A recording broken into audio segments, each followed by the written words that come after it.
Hey, so if you're like me at all, you probably just want to dive straight into a product and start using it and testing it out and running it through the grinder and seeing what you can make happen.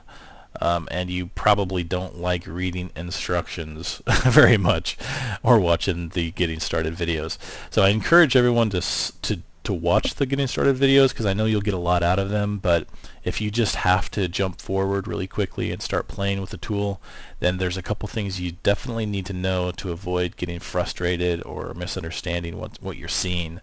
So this is just a demo site here, demo installation of TrustJacker. And I've set up a few demo campaigns. Now I'm going to show you specifically one that I just set up here.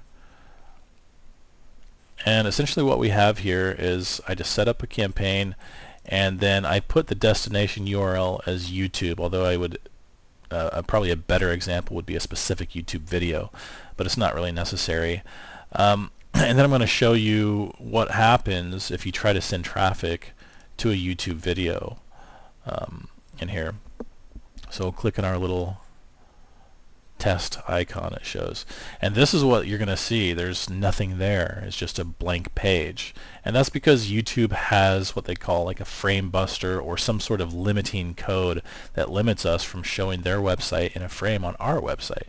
When we exit out, we're still gonna see our exit dialog pop, and then it's gonna redirect us to our underpage, but it's not working as the way you would expect it. So if you experience that, you should just know that some of the big sites like YouTube, Facebook, New York Times, and some of the big sites like that do have technology built into their sites that restrict us or prohibit us from doing certain things. And there's nothing we can really do about that. So I'm going to edit this. I'll say that we were over at Google Trends and we found an article that we wanted to promote through Facebook or something. This one should work fine. This is Boston Herald. We don't have a list of all the sites that it does or doesn't work on, but I did put together a little list here this morning as I've been testing this so I could sort of show you. This one should work fine, just because they don't have any sort of exit or any frame busting technology built on their site. So we should come here, and when we exit, we're going to see our little exit dialog, and we click it and it takes us to our site.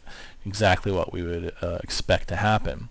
Now I'm going to show you another example of a site like New York Times and what will happen there if you were to use this site. So the point is, though, is that you need to be very careful.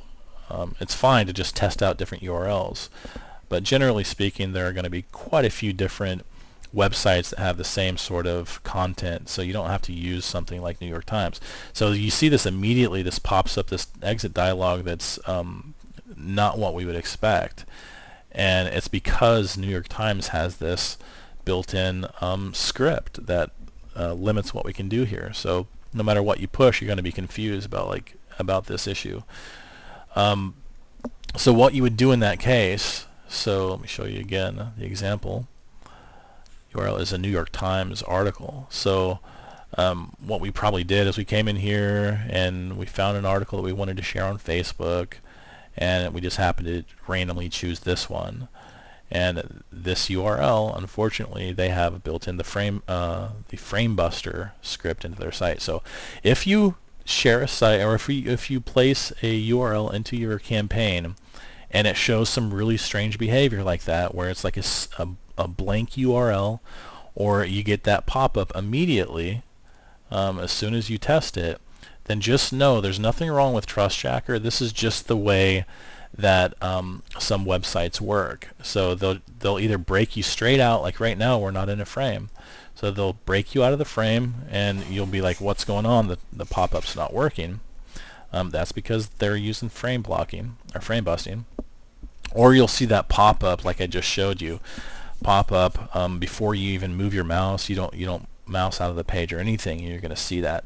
Now this only this is true no matter what sort of pop-up type that you create, whether you use a redirect or not, but it's really more obvious when you're using the redirect. So just keep that in mind. Make sure that you go and if you find an issue like that, then there's always other articles that you can choose from. So just try out different articles until you find one that works, that's not using that frame busting technology. And hopefully this will help alleviate any issues that you're having.